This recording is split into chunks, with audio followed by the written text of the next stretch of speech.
बिस्मिल्लाहिर्रहमानिर्रहीम। अस्सलाम वालेकुम जी। तो स्टूडेंट्स आज हम एक्सरसाइज 4.3 का क्वेश्चन नंबर 1 का पार्ट 2 सॉल्व करेंगे। हमने क्या करना है इसमें इसका HCF फाइंड करना है। ठीक है जी। सबसे पहले अगर आप देखें ये हमें बस क्या 4x² - 9y²। ठीक है, यहाँ पे सबसे पहले आप लिखेंगे 4x² - 9y²। ठीक है, अब हम लोग अगर 2 का स्क्वायर लें तो इक्वल किसके होता है 4 के। ठीक है, और x का पावर 2 लें तो x की पावर 2 के इक्वल हो जाता है। ठीक है जी, तो फिर हम लोग इसे लिख सकते हैं 2x सारे की पावर 2। ठीक है जी, इसको ओपन करेंगे तो 4x का स्क्वायर आ जाएगा। ठीक है, माइनस है 3y सारे की पावर क्या है जी 2।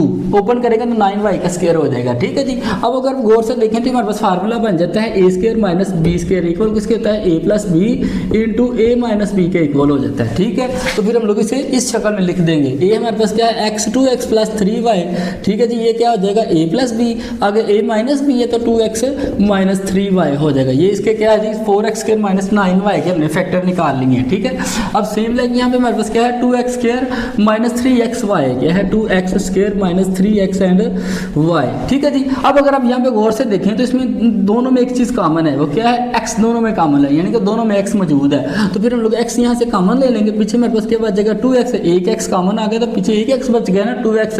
अगर माइनस यहाँ पे x बाहर आ जाएगा, पीछे क्या बच जाएगा 3y। ठीक है जी, अब यहाँ पे अपने लिखना है सबसे पहले ये लिखेंगे हम लोग 4x² - 9y² इक्वल किसके है जी 2x + 3y। ठीक है, यही इसके हमने फैक्टर निकाले हैं ना, आगे 2x - 3y। ठीक है जी, उसके बाद क्या है हमारे पास 2x² - 3y 3xy है क्या है जी -3x एंड y। इसके फैक्टर हमने क्या निकाले हैं x इंटू 2x - 3y। ठीक है जी, अब अगर आप गौर से देखें तो इसमें भी 2x - 3y है और इसमें भी 2x - 3y है, तो इसका HCF हमारे पास क्या आएगा HCF यानी कि हाईएस्ट कॉमन फैक्टर क्या आएगा 2x - 3y। ठीक है जी, और ये सिंपल इसका क्या है जी आंसर है। ठीक है स्टूडेंट्स, अगर आपको क्वेश्चन की समझ आ गई है तो कमेंट सेक्शन में ओके लाजमी लिखें और कंप्लीट एक्सरसाइज के लिए हमारे channel easy math by doctor Shahid Ali को सब्सक्राइब कर लें।